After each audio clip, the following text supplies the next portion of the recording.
Hey there everyone. I hope that you've enjoyed this series of videos as we continue to celebrate Limb Loss and Limb Difference Awareness Month. Our next video comes from our Next Step family, as I'm very excited to introduce you to Paul. My journey started in my 30s, actually. My family, all my siblings and I were diagnosed with genetic neuropathy that was isolated to our lower limbs, typically, shin below ankles. No big deal, other than neuropathy and related issues. But when about a decade ago, that neuropathy for me, and only me out of my eight siblings, turned into something else. And that something else was that I would get wounds and it would lead into what would look like a diabetic wound issue. I'm not diabetic. That diabetic wound issue would lead itself into infections. And over the course of 10 years, I can't even count how many surgeries I had due to infections, due to bone infection, removing bits and pieces and parts of my foot metatarsally. More importantly to me is not the deformity of my feet or the functionality of my feet, was the fact that I lived in fear daily for a decade of dying from infection. I had a few very close calls, sepsis, all those other wonderful things. And we couldn't figure out what was going on. I ironically, and I use this word, tripped upon my solution, the Ewing amputation, due to what I do for a living in terms of helping family offices and foundations fund research and impact companies. And Hugh Herr was giving a presentation to us. And I got 5 minutes of his time. He introduced me into Dr. Matt Carty at Brigham, who was doing the Ewing, and I became the first bilateral simultaneous, quote unquote, non-traumatic elective amputee. I chuckle when I was called non-traumatic. My trauma lasted a decade. I lived daily with wound care. I lived daily with a fear of death and with an infection and a compromised mobility. So yes, I did not wake up from a car accident without my limb. But if I didn't do what I did, I wouldn't be talking to you today. It was really straightforward and easy for me. And in fact, this month with limb loss, limb difference, I focus on the limb difference. I don't like the word loss. I don't think that's a personal opinion, that I respect everybody's journey to this place.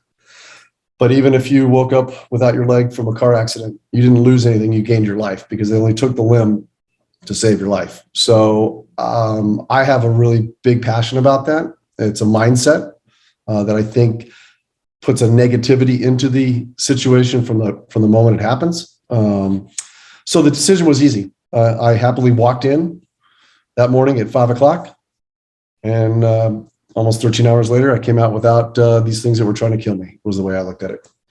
I have started a new public benefit corp dedicated to bridging gaps in the disabled community. And the first project we're taking on is a prosthesis for every limb, given the fact that 60% of American limbs don't even have a prosthetic, and I have three pairs of legs. The easiest way for me to share my enthusiasm and express it is the period from my surgery to now has been the first lengthy period in over 11 years where I've not been hospitalized, on medicine, had a surgery, fighting infection, or daily wound care.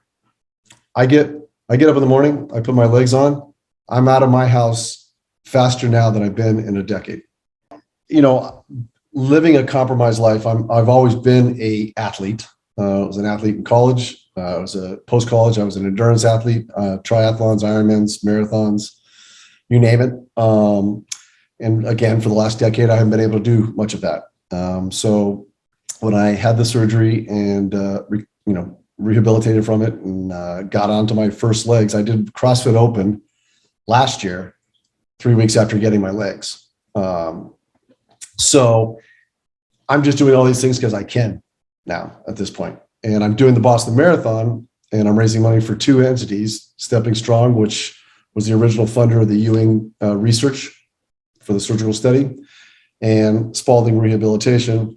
As I say, I entered the disabled world through trauma and through the Stepping Strong funded Ewing amputation. And I came back to society optimal due to the rehabilitation medicine science out of Spalding. So it's all these activities that I'm doing it because I can, and I haven't been able to.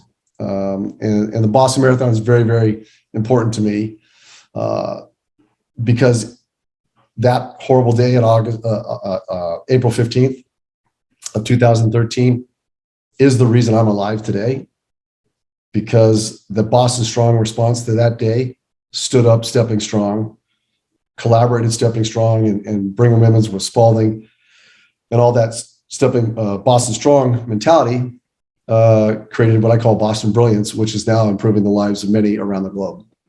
And I chose Next Step because my biggest fear was dying from infection that came from wounds. Although I knew the surgery was going to, above the neuropathic area, and that we were probably eliminating that and all those things. I chose Next Step because Arthur honed in on that. And he said one thing to me in our initial meeting that really sealed the deal for me. And that was, I promise you, I will not get you into your sockets before your limbs can handle those sockets. That put me at peace. I said, okay, the guy gets it. The guy gets it. That my biggest fear is a wound that turns into an infection that kills me. Having a limb removed, it's part of your health journey, for better or for worse. The best way to approach it is to embrace it and try to eliminate the fear of the unknown, because that's what life is all about. And you need to be an advocate. You need to not worry about what words to describe your residual limb and how it's feeling and how the prosthetic is working or not working. And it's just to be very communicative on your own behalf. It's not a bad community to belong to. The alternative, if you just think of what the alternative was for many, it's not a bad community to be a part of.